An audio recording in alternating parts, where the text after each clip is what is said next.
시편 말씀 47편 1절로 9절까지 우리 함께 교독으로 봉독하겠습니다. 제가 먼저 읽습니다. 너희 만민들아 손바닥을 치고 즐거운 노래로 하나님께 외칠지어다. 지존하신 여호와는 두려우시고 온 땅에 큰 왕이 되십니다. 여호와께서 만민을 우리에게, 나라들을 우리 발 아래에 복종하게 하시며 우리를 위하여 기업을 택하시나니 곧 사랑하신 야곱의 영원한 하나님께서 즐거운 함성 중에 올라가시며 여호와께서 나팔 소리 중에 올라가시도다. 찬송하라. 하나님을 찬송하라. 하나님은 온 땅의 왕이심이라 지혜의 시로 찬송할지어다. 하나님이 무백성을 다스리시며 하나님이 그의 거룩한 다 함께요. 문 나라의 고관들이 모이며 아브라함의 하나님의 백성이 되도다. 세상의 모든 방패는 하나님의 것이며 그는 높임을 받으시로다. 아멘. 이 시편 47편의 표제가 뭐죠? 네, 이스라엘 민족의 노래다 이렇게 보시면 되겠습니다. 개인의 노래가 아니고요. 예, 어느 공동체 집단의 노래도 아닙니다. 이것은 전 국민이, 전 나라가 함께 부르는 찬송입니다. 요즘 말로 하면 뭡니까? 애국가 뭐 이런 거가 되겠죠. 영광의 노래입니다. 그러니까 온 나라 전체 백성들이 공통된 감정, 마음을 표현했다. 뭐 이렇게 보면 되겠습니다. 그래서 이 시편은요, 특별히 이스라엘 국민적 찬양인 동시에 온 나라가 하나님을 예배할 때 쓰던 그런 가사다. 이렇게 이해하면 정확합니다. 자, 오늘 이걸 가만히 보면요, 온 국가, 모든 국민이 이런 고백을 할 정도면 이 시편에 뭐가 있어요? 예, 민족의 정서적 바탕이 여기 깔려 있죠. 민족 신앙을 우리가 여기서 찾을 수가 있습니다. 내용이 전체 어떤 느낌이 드셨어요? 읽으면서. 예, 하나님께 대한 감격으로 가득 찼습니다. 요즘에 여러분들 보고 계시겠지만 미주 다니엘 기도회, 뭐 그저께는 이성미 코미디언 집사님이 나와서 얼마나 웃기고 얼마나 또 활달하게 했고, 어제는 이 선교사 이름 뭐죠? 예, 이영규 선교사. 차분한데 어쩜 그렇게 깊이 있게 우리 마음을 터치하는지 모르겠습니다. 그런데 공통점이 뭐였습니까? 예, 지금 강사들의 공통점이 뭐냐면 그 김은호 목사님도 잘 정리해서 표현을 했는데 동행이거든요. 어려운 환경, 즐거운 환경, 모든 환경 속에서 하나님을 끊임없이 의식하고 그 하나님을 의지하면서 인도를 따르는, 그게 공통점이었잖아요. 사실이요, 우리가 하나님을 느낄 때에 감격이 있거든요. 감격이 있으면 뭐가 나옵니까? 기도가 터져 나오잖아요. 어떤 기도요? 찬양의 기도. 속에서 찬양이 터져 나와요. 하나님은 영광과 찬송을 받으시기에 합당하십니다. 근데 이제 이게 안 될 때는 어떤 현상이 벌어지죠? 온갖 고민 다 하고 인간 생각으로 살아갑니다. 얼마나 분주한지 몰라요. 그냥 자기 속에 있는 성격대로 하고 싶은 대로 다 해버리잖아요. 자, 오늘 첫 절을 보면 뭐라고 그랬습니까? 우리 1절 같이 보겠습니다. 너희 만민들아 손바닥을 치고 즐거운 소리로 하나님께 외칠지어다. 그러니까 이게 뭐냐면 만민들아 함께 즐겁게 하나님을 외쳐라. 에베소서에 보면 시와 찬미와 신령한 노래로 서로 화답하며 너희 마음을 다하여 주께 노래하며 찬양하라고 그렇게 되어 있잖아요. 그러니까 우리 백성들, 하나님의 백성들이 할 일이 여러 가지가 있습니다. 그런데 의무 중에 가장 중요한 의무가 뭐죠? 하나님을 찬양하는 것. 예, 찬미의 제사를 하나님께 드리는 것. 이는 그 이름을 증거하는 입술의 열매다. 입술로 노래하고 마음으로 노래하고 손바닥을 치면서 즐거운 노래. 근데 여기서 이제 손바닥 친다고 되어 있는데요, 이걸 이제 오해해서 찬송 부를 때마다 손뼉 칠 거냐? 아니죠. 그건 아니고요. 물론 박자에 맞춰서 손뼉 치는 건 참 좋습니다. 그런데 이게 자연스러워야 되는 거죠. 자연스럽게 그 자연스러움은 어떻게 되느냐? 마음의 기쁨이 넘치는 거예요. 감격스러운 거예요. 그러면 자연스럽게 손바닥이 부딪히게 돼 있습니다. 여기 말씀 중에 손바닥을 치고 한 것은요, 그 같은 자연스러운 의미가 여기 있습니다. 그러니까 무엇이든지 억지로 하지 말라는 거죠. 나도 모르게 내 영혼에서, 내 마음에서 하나님을 찬양하는 것이 울려 퍼지는 거예요. 사도 바울이요, 고린도전서 14장에 보면, 그러면 내가 어떻게 할꼬? 내가 영으로 기도하고 또 마음으로 기도하며 내가 영으로 찬미하고 또 마음으로 찬미하리라. 이게 나오잖아요. 그런 거거든요. 이게 하나님을 향한 감격에 겨우면 이 마음도 영도 찬양이 터져 나온다는 것이죠. 그랬더니 다윗은 어떡합니까? 너무 기쁘니까 어떻게 해요? 예, 여러분 잘 아시는 대로 그냥 옷이 흘러내려도 상관없이, 예, 송축하라. 내 영혼아 여호와를 송축하라. 내 속에 있는 것들아 다 그 성호를 송축할지어다. 그러니까 이 전심을 다하여 하나님을 찬양하는 거죠. 그러니까 예전의 성도들을 보면요, 입술로만 찬양을 부른 것이 아니라 마음으로 찬송을 불렀습니다. 그래서 우리 신앙생활에 있어서 입술의 찬양보다 더 중요한 것이 마음의 찬양이다. 예, 바로 그겁니다. 오늘 우리가 성가대를 위해서 기도하고 찬양팀을 위해서 기도했는데요, 그들 마음속에서 나오는 찬양이 울려 퍼져야 되거든요. 그때 기름 부음이 나타납니다. 그러니까 본인들이 감격에 겨워요. 여러분들도 경험하셨을 거 아니에요? 찬양하다 눈물이 터지고, 찬양하다가 기도가 연결이 되고, 찬양하다가 성령의 그 어떤 임재와 압도하는 은혜 때문에 막 영혼 가득히 은혜가 넘치는 그런 거 경험했잖아요. 그러니까 중요한 것은 노래를 부르는 사람의 마음속에 얼마만한 감격과 감사가 포함되어서 은혜 받은 마음을 표현하느냐, 이거거든요. 그래서 가만히 집회를 가서 보세요. 집회에 뭐 예를 들어서 이번 수련회도 그렇지만 딱 가서 보면요, 은혜가 임하는 거기가 달라요. 하나님을 향하여 순전한 마음을 딱 드리고, 그럴 때 성령께서 딱 사로잡으시고, 예, 터져 나오게 하잖아요. 사실이요, 나이가 60, 70대가 되면 은혜 받기가 너무너무 어렵습니다. 그래서 수련회를 가면요, 걱정이 돼요. 아유, 어떻게 되나, 이것도, 예, 시간 들여, 물질 들여, 헌신해서 왔는데 이번에 맹탕 치고 내려가면 어떡하나, 아주 정말 긴장이 돼요. 그런데요, 찬양에서 승부가 나거든요. 와, 찬양을 통해서 이분들이 마음이 순전해지니까, 마음을 확 여니까 찬양하다 눈물 막 터뜨리잖아요.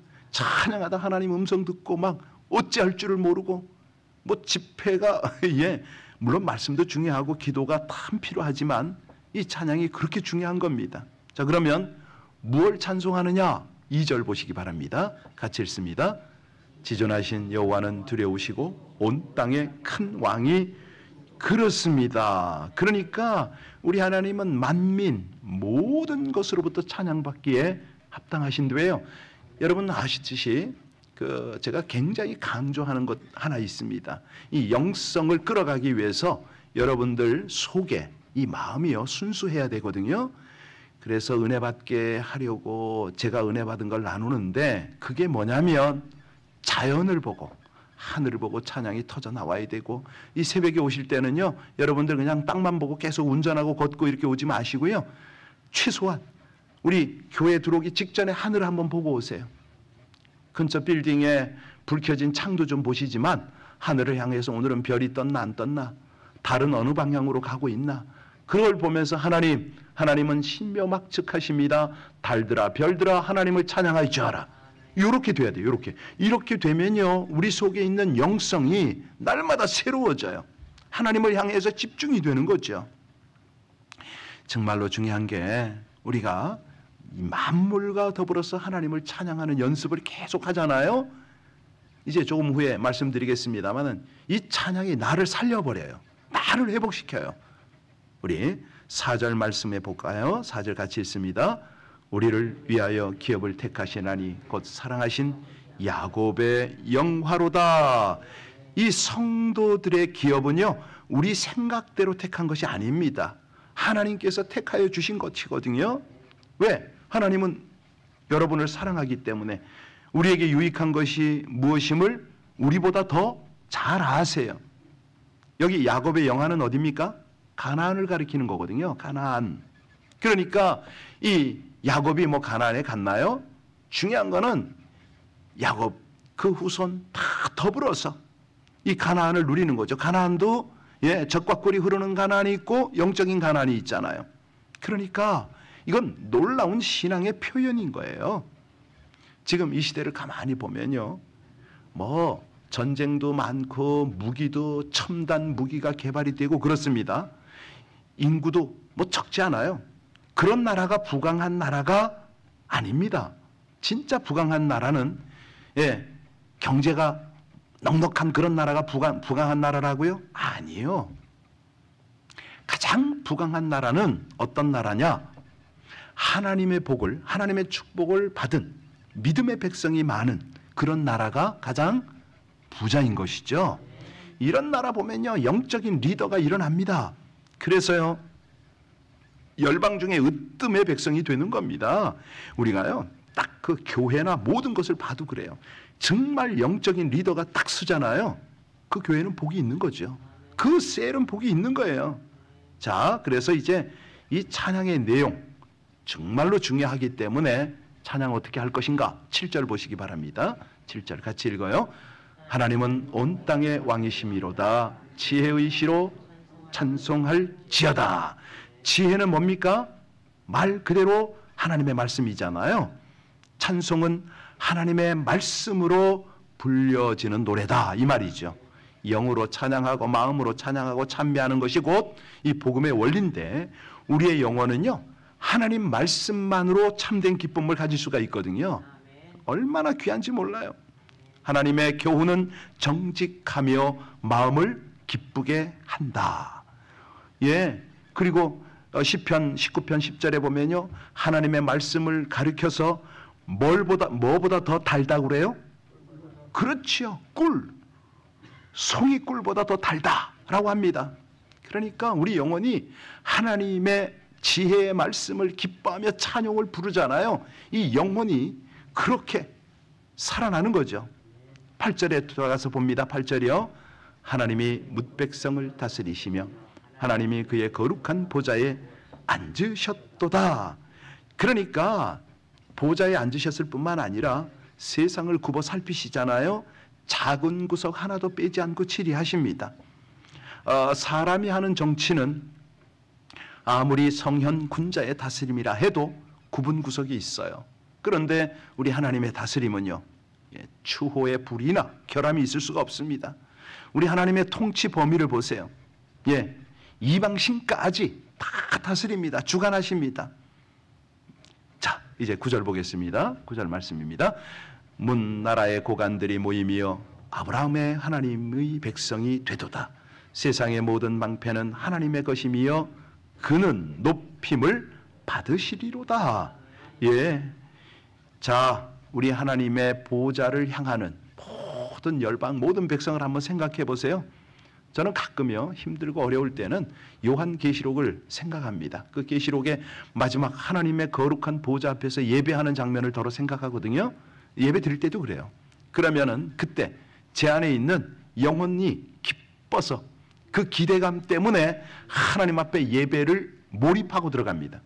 막 여러 가지 생각이 많잖아요. 뭐 주변이 복잡할 때가 많아요. 그럴 때 리더가 목사가 돼가지고 바른 예배자가 안 되잖아요. 성도들에게 어떤 영향이 흘러가겠습니까? 그래서 그냥 하나님을 향해 전심을. 그러니까요, 그때가 되면 저도 모르게 하나님의 은혜가 저를 압도를 해버려요. 어떤 생각도 못하게. 아니, 하나님을 향한 그 찬양과 경배 때문에 제 영혼이 기뻐서, 제 영혼이 온전히 하나님만을 집중하고 나가거든요. 그때가 정말 감사해. 제일 행복해요. 사실 이 세상을 보면 참 뭐 어려운 일들 많습니다. 요즘에 보면은 미국에는 대선 때문에, 한국에는 총선 때문에 막 뭐 대표들이 이리 뛰고 저리 뛰고 그러잖아요. 그럴 때 경호원들이 막 따라붙지 않습니까? 사실요, 경호원들이 뭐 중요한 역할도 합니다만은 진짜 보호는 경호원이 하는 게 아니거든요. 사람이 하잖아요. 제가 아는 어떤 한 분은요, 정말 경호원이 붙었어야 되는데 이분은 그냥 가. 물었어요. 어떻게 그렇게 당당하게 다니냐고. 딱 그럽니다. 지금 이 땅에 내 주변에 있는 모든 사람들이 나를, 그들의 눈이 나를 호위하고 있는데, 아니 경호원 몇 사람 가지고 무슨 소용이냐고. 그렇습니다. 그래서 만민들을 자기 경호원 삼으면, 자기 호위병으로 삼으면 그런 왕, 그런 리더는 얼마나 복됩니까? 아니 이 땅의 독재자들, 저 푸틴이나 뭐 김정은이나 이 불법한 정치가들이요, 아니 무시무시한 경호대를 동원하고 다니잖아요. 어마어마 뭐 가방을 들고 다니고 별짓을 다 합니다. 그런데 가만히 보세요. 지 마음대로 화장실 갑니까? 못 가요. 그것. 그러니까 의롭고 선한 지도자, 공정한 사랑, 그런 어떤 정치를 펼치는 왕은 어디 가나 누구나 다 보호하고 그러잖아요. 오늘 본문 9절을 보니까 하나님은 그의 위엄과 그의 영광을 위하여 모든 백성들이 뭐가 되어준다고요? 방패가 되어준다. 이거 이해되셨어요? 이거예요, 이거 딱. 이 방패라는 게 뭐냐면 마음의 찬양, 찬송, 이게 그냥 울려 퍼지는 거, 그걸 말하는 거거든요. 자, 이렇게 할 때에 가장 좋은 건 뭐냐면, 하나님께 물론 영광이 되지만 우리 몸의 건강이 그렇게 좋아지는 거 아세요? 잠언 17장 22절에 보면 마음의 즐거움은 뭐죠? 양약이라도 심령의 근심은 뭘 마르게 하느니라? 뼈를 마르게 하느니라. 그러니까 우리 마음에 노래가 있으면 혈액순환 잘 되고 소화 잘 되고 신경의 긴장이 풀어져서 건강에 좋습니다. 그러니까 이건 노래만 해도 이렇게 좋은데 하나님을 찬양하는 찬송을 하면 말할 것도 없다는 거죠. 사실 학자들은 그런 말을 해요. 심리학자들은요, 질병의 70%가 심리적 원인에서 온다는 거죠. 그래서 마음에 노래가 있으면 그만큼 몸에 병드는 확률이 줄어든다, 이런 결론입니다. 여러분, 우리 주변에요, 성도들을 가만히 살펴보세요. 저는 이제 우리 성도님들이 이렇게 보는데 찬양이 흘러나올 법한데 찬양을 안 해. 그러면요, 생각, 행동, 문제가 심각해져요. 그러니까 하나님의 은혜를 주시면 빨리 찬양으로 연결해야 되거든. 그러니까 흥얼흥얼 해야 되고. 뭐 저는 요즘에 그런 생각이에요. 손녀들이 온답니다. 피아노를 조금 쳐요. 같이 피아노 치고 제가 노래 부를 그거를 지금 계속 구상하고 있는데 어떤 노래를 하나 좀 연습해서 오라고 그럴까? 뭐 이런 거 있거든요. 그러니까 이런 것들이 실제 어떤 생활 속에서 계속 습관이 되어지면 이거는요, 기대감뿐만 아니라 은혜가 함께 가잖아요. 이 마음에 찬양이 있으면 누구를 대하나 명랑해요. 친절해요. 그러니까 마음에 뭐가 있느냐에 따라서 그 사람 행동과 이게 다 달라져요. 아시잖아요. 찬송이 없으면요, 능률이 나질 않습니다.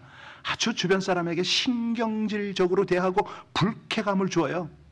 그런데 일하는 사람 마음속에 찬송이 있으면요, 일하는 게 즐겁지요. 뭘 하나 만들어내도 너무너무 좋은 걸 만들어내는 거예요. 운전하는 사람 마음속에 찬송이 있으면 사고가 없지요. 가족들 간에 찬송이 있으면요, 그 가정은 말할 것도 없습니다. 그래서 오늘도요, 우리 일터에서 일하시는 분들, 비즈니스 하시는 분들 찬송 많이 하시기 바랍니다. 자기도 모르게 비즈니스가 그렇게 될 겁니다. 아니, 자기만 기쁜가? 손님에게도 기쁨을 주죠. 아니, 그 사람 가사 몰라도 괜찮아요. 흥얼흥얼하면 얼굴에 반영이 되거든요. 그래서요, 우리 마음의 찬송은 하나님께 드리는 뭐다? 제물인 겁니다. 우리 마음에 찬송이 가득할 때 세상에서 음탕한 수작이 오고 음탕한 노래가 들려온다고 해도 문제될 것이 없다는 거예요. 왜? 우리가 세상을 기웃기웃하느냐? 우리 마음속에 하나님을 향한 찬양이 없기 때문에요. 이 사순절에요. 그거 연습하라는 거 아니에요. 십자가 묵상하고 십자가 찬송하고 그거 하라는 거 아닙니까? 우리 마음속에요. 그것이 넘치면은 무엇이든지 근접을 못해요. 이사야서 12장 2절에 보면요. 보라, 하나님은 나의 구원이시라. 내가 의뢰하고 두려움이 없으리니 주 여호와는 나의 힘이시며 나의 노래시며 나의 구원이심이라. 이게 무슨 소리냐면 불안, 근심, 걱정 다 사라진다는 거죠. 오직 그러니까 이게요. 참 우리 하나님 너무 지혜로우세요. 당신을 찬양하라고 해놓고 찬양하는 백성들을 더 기쁘게 해버려요. 더 건강하게 하고 더 행복하게 하고 마음에 찬송이 있는 사람에게는요 용기가 있습니다. 그래서 선한 싸움을 잘 싸워 이깁니다. 달려갈 길을 끝까지 믿음으로 달려갑니다. 마음에 찬송이 있는 사람은요 힘을 얻어서 거기가 가정이 됐든 사회가 됐든 교회가 됐든 모든 맡은 일에 봉사를 잘하는 거죠. 기쁨으로 감당을 합니다. 달라요, 달라. 초대교회가 그 험한 핍박과 환난 가운데서도 담대히 복음을 전했잖아요. 순교했잖아요. 이게 우연한 일인가요? 성령께서 함께 하시는데 그 마음에 찬송이 넘쳤던 겁니다. 그러니까 십자가에 달려 죽으면서도 찬송을 하는 거예요. 그러니까 초대교회 성도들은요 산에서 들에서 찬송 부르고 밭 깔고 바다에서 찬송 부르며 노저었다고 그러잖아요. 그러니까 이게 얼마나 감사합니까? 사도행전에도 보면요 사도들이 바울, 실라 이런 사람들이 베드로도 그렇고 귀신 들려 고생하는 여자들을 우리 예수 그리스도 이름으로 고쳐줍니다. 그 대가로 고발이 되지요. 매를 수없이 맞습니다. 감옥에 갇힙니다. 여러분 이쯤 되면은 하나님을 원망할 수 있잖아요. 불평할 수 있을 거예요. 그런데 그들은 감옥에 갇혀서 뭐 했죠? 찬송했습니다. 어느 정도로요? 다른 방의 죄수들이 들릴 정도로 크게 찬송했습니다. 밤중에요. 그랬더니 갑자기 지진이 나고 옥터가 움직이고 옥문이 열리고 이 쇠고랑이 풀어진 겁니다. 그랬더니 이 광경을 보고 간수들이 이 죄수들이 도망하는 줄 알고 자결하려고 그러잖아요. 그런데 어떡합니까? 죽지 말라고. 우리 안 도망간다고. 그랬더니 그날 밤 이 간수와 가족들이 다 예수 믿고 구원받는 그런 놀라운 역사가 일어났습니다. 어떻게 하다가 그 일이 벌어졌죠? 찬송하다가. 어디서? 감옥에서. 그렇습니다. 오늘도요 우리 마음에 찬송이 울려 퍼져서 우리 주변에 있는 모든 묶임들이 풀어지고 하나님의 영광이 하나님의 역사가 우리 삶의 현장에 나타나는 그 은혜를 입기를 주님의 이름으로 축복합니다. 기도하시겠습니다. 만유와 온 땅을 다스리시는 크신 왕, 지존하신 우리 아버지 하나님, 연약한 인생을 택하시고 구원하시어 가치 있는 인생을 살게 하심을 감사드립니다. 자신, 가정, 교회, 삶의 현장에서 우리 하나님을 사랑하고 섬기고 높이기에 합당하신 우리 하나님의 위대하심을 찬양하고 선포하게 하여 주옵소서. 세상이 아무리 어렵고 힘들어도 영원한 천국을 바라보며 가장 높으시고 완전한 권세와 능력으로 영원히 다스리시는 하나님만을 찬양하고 높이기를 간구합니다. 모든 상황 속에서 주님을 위한 승리의 기쁨과 환호성으로 찬송을 올려 영광을 드리게 하여 주옵소서. 메마른 심령을 말씀으로 채워주시고 성령으로 충만하게 하여 주사 오늘도 제 영혼과 입에서 감사와 찬양이 그치지 않기를 간절히 원하며 예수님 이름으로 기도하옵나이다. 아멘.